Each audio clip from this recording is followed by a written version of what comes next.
What's going on, everybody? Welcome back to another video. I got Trent on to big week this week. Friday, 2:30 on ABC, I believe.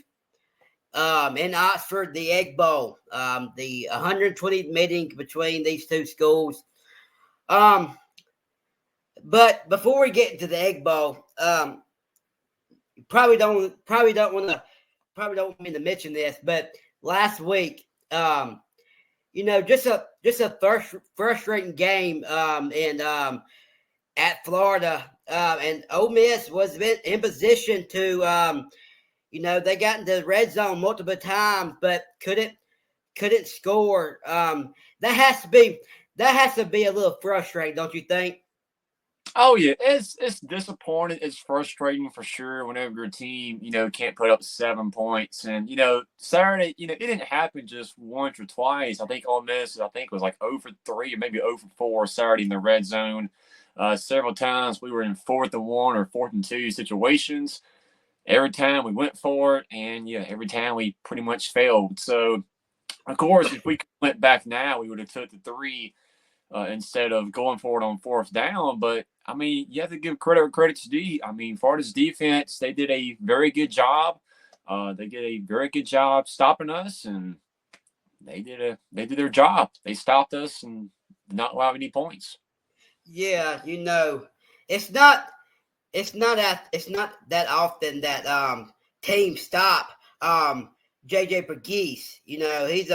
He's a big old player, and it's hard for teams to take him down. Yeah, But he's a guy. So. no, yeah. So, and if you look back at the season for Ole Miss, Ole Miss was a couple stops away from being undefeated. You know, Kentucky, they one stop away from winning that game, and LSU, they were in the ball game, and it's just this season's been, just a bunch of roller coasters, don't you think? Yeah, I mean, when you go back and you look at the 3 games Ole Miss lost, I mean, none of these were blowouts. I mean, we had chances and we had opportunities in all 3 of these games. I feel like we just kind of beat ourselves. I mean, the Kentucky game, we just didn't play good. We still had a chance toward the end. And of course, we missed a field goal there toward the end. The LSU game, I mean, you're winning pretty much the whole entire game. I mean, a couple times there in the LSU game, you could have scored, but failed. You missed some field goals. A couple times you went for it on 4th one, couldn't convert. I mean, the LSU game, you had an opportunity to score another 20 plus points. It just didn't happen. Even this past weekend against Florida, I mean, you had chances and you had opportunities to score some points, but we go for on 4th down and just can't convert. So, I mean, yeah, I mean, Ole Miss could be undefeated right now, or maybe just one loss, but just unable to finish drives and sometimes just failing on some stuff is what kind of causes us to have these 3 losses. Yeah. And that Georgia game was huge. And Ole Miss. I think that Georgia game was, probably the best game they played defensively. You allowed, I don't know how much they scored, 10 points, and It was 10. Yep, and the offense was on the roll too. But it all comes down to this. Friday, the Egg Bowl. These two teams, don't like each other. They. I mean, that's the one game on the schedule. That's probably the one they want to win the most. But if you look at this game, obviously state season hadn't gone the way we hoped it to go. But looking at this game, if Ole Miss wants to win, what do they have to do? That's a good question. So for Ole Miss to win, I think it comes down to a couple things, to be honest with you. And we'll start with the offense first, and then we'll talk about the defense here in a second. So as far as the offensive line has been a problem for us the whole entire year, which is kind of surprising, to be honest with you, because this offseason, several returners announced they're coming back to Ole Miss. We had several transfers coming as well too, and a bunch of these guys are veterans. A bunch of these guys are juniors and seniors. A bunch of these guys have played a lot of football in college, and this year the offensive line has just struggled. This year we were kind of thinking, okay, there's a possibility this may be the best offensive line we've ever had before. We were kind of thinking, okay, there's a possibility you may have 8 or 9 guys you could trust. We were thinking, okay, we could also rotate more, keep guys fresh more. But this year it's been the opposite. The offensive line has struggled, and they have not done good at all, to be honest with you. Especially in the run game. The run game is worse than the passing game for sure. But yeah, offensive line has got to pick it up. They have got to improve for sure. And then moving on to the running backs. Ole Miss does have a couple of running backs injured. A couple of running backs will be out this weekend. Henry Parrish Jr., who has been our starter. He was hurt 3 weeks ago, month ago or so. He won't be playing this Saturday. Rashawn Amos, another running back transfer who's actually going to go to Mississippi State, but then changed his mind, came to Ole Miss. He's injured. He's not playing Saturday. Logan Ditz, the LSU transfer, he has not played any this year. There's some rumors out there saying possibility he may play against Florida, but he never did. What's going on with him? Honestly, I don't know. I mean, there's a possibility you may see him against State. I don't really know, to be honest with you. There's a possibility you may not see him until next year. So Yeah. when you're looking at our running backs, we know there's going to be a couple guys out for sure. There's a possibility Ole Miss maybe without 3 running backs this coming up Saturday. So Ole Miss is a little short there at running back. But the running backs have got to improve. Now, Ole Miss has Usalis Bentley the fourth. I mean, you have, of course, Pegues to play some running back as well, too. You got a couple walk-ons like Dominique Thomas. I'm not sure if you know who he is or not, but Ole Miss still has, even Matt Jones as well, too. But, I mean, Ole Miss still has a couple good or okay or decent running backs. But I want to go back to this past weekend. This is something I'm going to pay attention to Friday as well, too. So I don't know if you watched the Florida game or not, but we made a change at running back Saturday against Florida. Yeah. So we tried this new player. His name is Micah Davis. He is he's a transfer. He's a transfer from Utah State. He played wide receiver and also plays some special teams as well too. He plays some kick returner and plays some punt returner as well too. And then during the bye week, the coaches decided, okay, the running backs are struggling. Let's try somebody new. So they decided to put Micah Davis, their running back. And he's, just to be honest with you, I mean, he's pretty much like our 6th or 7th best wide receiver. And to me, it's kind of crazy that you're putting your 7th best wide receiver at running back. And also, there's only a couple games left in the season. And now you made changes at running back. Yeah. I don't agree with the decision. I think it's stupid, to be honest with you.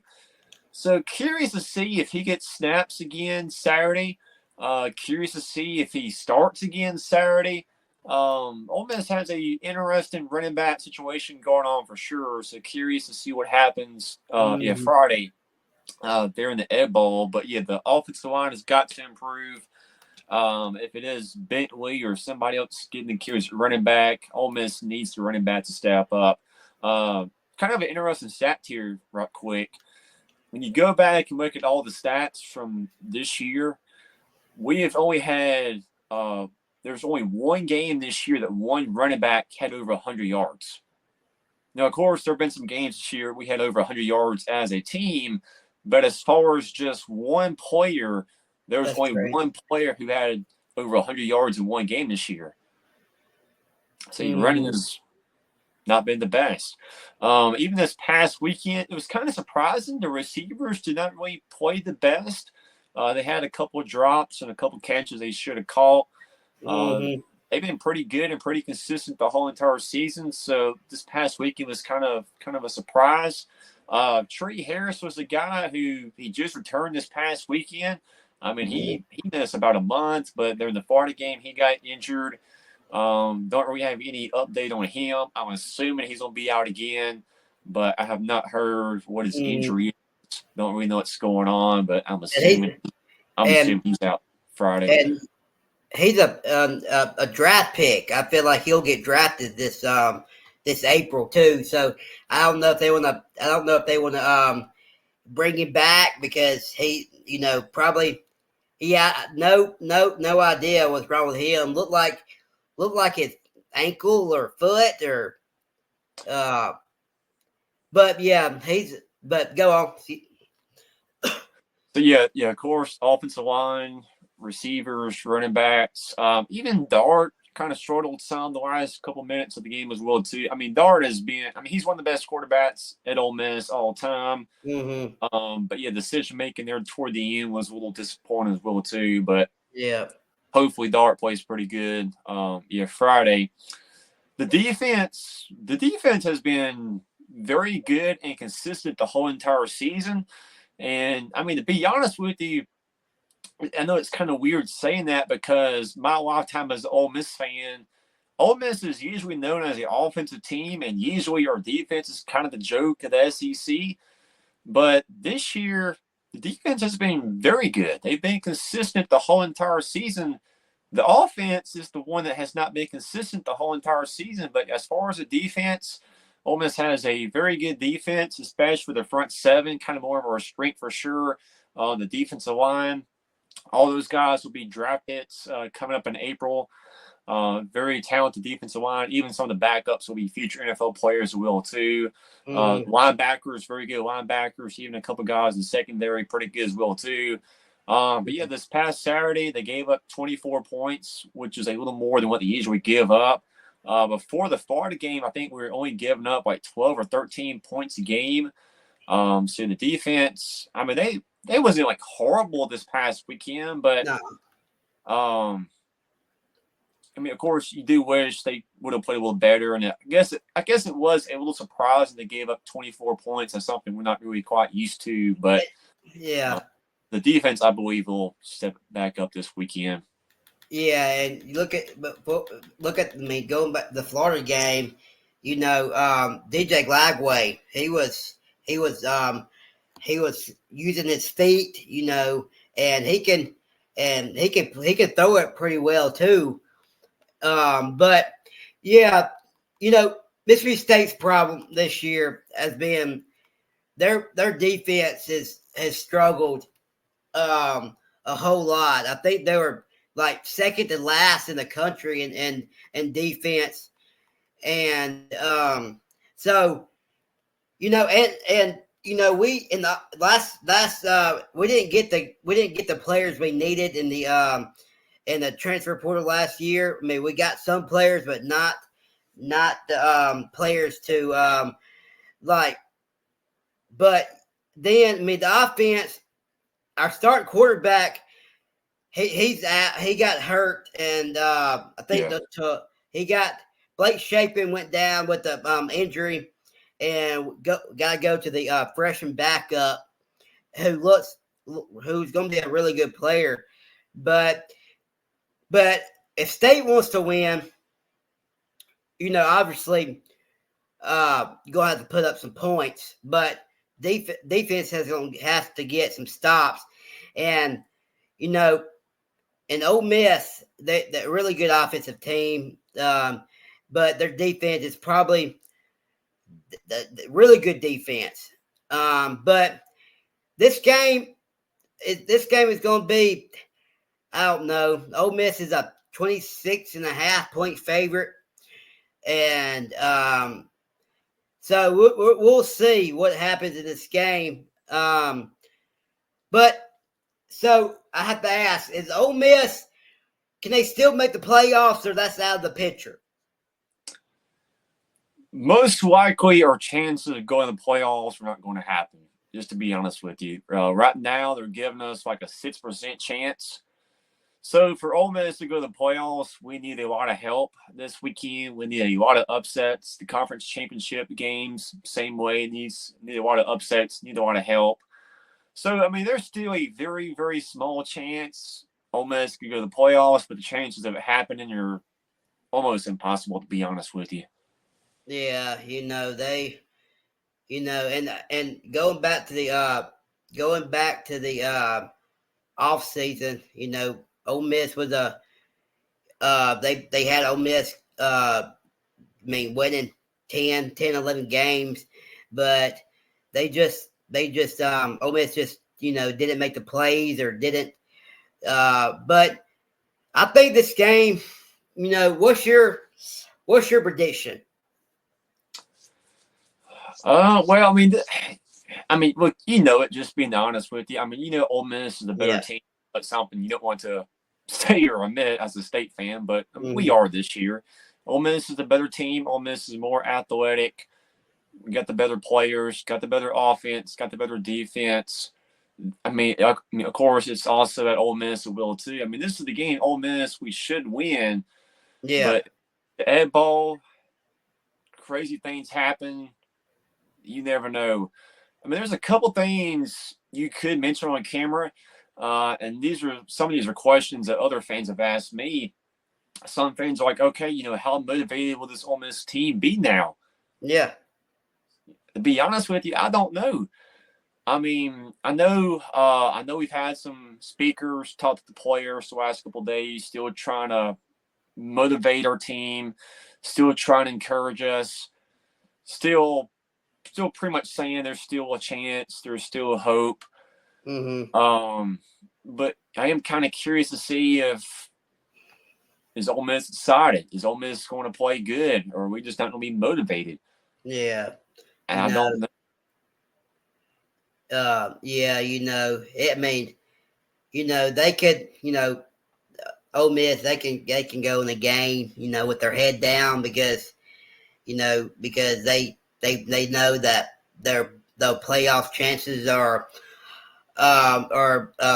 little to none, or they can go in the game because how much this game means to them. But you always want to go in this game ready to play because this game is, I think, top 5 in the most rivalry games. Yeah. But we'll see. I think Ole Miss defense is going to play lights out, and I think and Mississippi State's not going to, because Mississippi State's not going to get off the field. They just being honest, they probably ain't going to stop anybody. And the quarterback for State, Michael Van Buren, he has a bright future ahead of him, and he's a freshman, so he's going to have his ups and downs. But yeah, so this is a big game. State, they ain't going to bowl game. I mean, this kind of is their bowl game. So yeah, they have something to play for. It's the Golden Egg, who, last time we beat Ole Miss was 22-21. So when Mike Leach last game, but and that game was wild too. But yeah, and if you Ole Miss recruiting they're picking up some big time commitments. Yeah. The number one player in the country, number one player in the state, Cade Cunningham. Yeah. But before we get off, basketball's picking up. Ole Miss 5-0. They have a big time tournament coming up. I think they play BYU. So they had some huge tests for them. And when watching this Ole Miss team, they have some. I mean, they got some pretty good shooters, and they got some pretty good pretty good size. What's the strength of this Ole Miss basketball team this year? The defense has been the strength, just like football. The defense has been pretty good every game this year. Of course, on defense, I mean, Morrell has been a pretty good defensive player. Padua, Dre Davis, Malik Dia. I mean, really, I mean, even before Chris Beard came to Ole Miss, of course, he was a guy. He was at Texas. He was at Texas Tech. Of course, he was at some other schools as well too. But Chris Beard's teams, they've always been known as defensive teams. They've always been teams who kind of get dirty and just really physical on defense for sure. But yeah, Ole Miss has done pretty good with steals, pretty good with blocks as well too. I do wish rebounding would improve. Rebounding was a huge problem last year. Still hoping rebounding can improve some. As far as the offense, it's kind of been interesting. Of course, Morrell is back at Ole Miss again this year. Of course, Menton Morrell has been our best player the last couple of years. And, Morrell is a guy the last couple of years has been averaging anywhere from like 17 to 20 a game. Of course, there have been some games he's had 25 plus as well, too. This year, he's kind of had a slow start. There have been some games this year he's had less than 10. There have been a couple, I think he had maybe right around 10 or 11 points. But so far this year, he's not had any games over 20 or 25, which is kind of interesting. So hoping Morrell can pick it up and do what he's done the last couple of years. Sean Padula, he is a point guard transfer from Virginia Tech. Really, to be honest with you, back in the preseason, we were kind of thinking, okay, Padula and Morrell, these two guys could give you 20 or 25 a night. We were kind of thinking, okay, these two guys may be one of the best combos in SEC this year. Padula had a very good game against South Alabama, but also with him, there have been a couple games as well, too, where he only had like 6 or 8 points, where it was kind of quiet on offense. So really, Morrell and Padula, those two have not been consistent every single game. Dre Davis, he's a guy who can give you around 10 a night. Very good defense player. Malik Dia is a guy who gave Ole Miss a couple games this year. He's gave us 6 and 8 points. There might have been one game he had over 10, but he's pretty good defensively as well too. Breakfield back at Ole Miss again this year. He's had a couple games. He's looked pretty good. Brown Jones, a transfer, a couple games. He's done pretty good. It's kind of interesting. Yeah, there have been a couple games this year. I think 2 games, maybe 3 games already this year that we had over 5 or 6 players with over 10 points, which is kind of interesting. A little surprising as well too. I guess I was just kind of thinking, okay, there's the possibility of 5 or 6 guys having over 10 points each, happened a couple of times already. That is a little surprising and a little eye-opening to me for sure. But yeah, just kind of overall, Ole Miss is not a perfect team. We got a couple things we got to improve on for sure. But yeah, you mentioned BYU. Ole Miss will play BYU on Thanksgiving Day. I think it's Thursday night, I believe. But we'll find out more pretty soon. I mean, Ole Miss hasn't really played anybody just extremely tough yet, to be honest with you. But yeah, BYU coming up. We do have Louisville coming up as well too. Got a couple other interesting non-conference games coming up. So I do believe we will learn more about our team here pretty soon. Yeah. Do you think this is this a tournament team at the end of the season? Possibility. I ain't gonna say yes for sure right now. They do have the potential to possibly make the tournament or possibly get a win or two, but just as far as what I've seen so far, a couple things we got to improve on for sure, and hopefully some of these little problems can get fixed. I mean, once again, Ole Miss, we only had a couple of returners from last year. This team is basically brand new. It's a bunch of transfers, and the chemistry has still not been the best some games, but hopefully some of these guys kind of get stuff figured out. Hopefully the chemistry and little things will get better, but I'll say potential for sure. I'll say there's potential we could get 20 or 22 wins and maybe get one win in the tournament, but we'll see. Yeah. Before we get out of here, talking about state basketball. Josh Hubbard. State has some past two games. State has some tests against Utah and SMU, who been really close games, won by 5 or so. Yeah. Josh Hubbard, really didn't shoot the ball well in the first half against SMU on I think it was Sunday maybe. Oh, I can't remember. But they picked it up in the second half. But yeah, both teams are in the top 25, and hopefully they both can keep it going. But man, appreciate you coming on. Oh yeah, no problem. Appreciate your time, and hopefully we'll see who wins this Egg Bowl on Friday. Hopefully my team wins, but we'll see. Yes, sir. Appreciate it, man. Yeah. Thank you. You're welcome.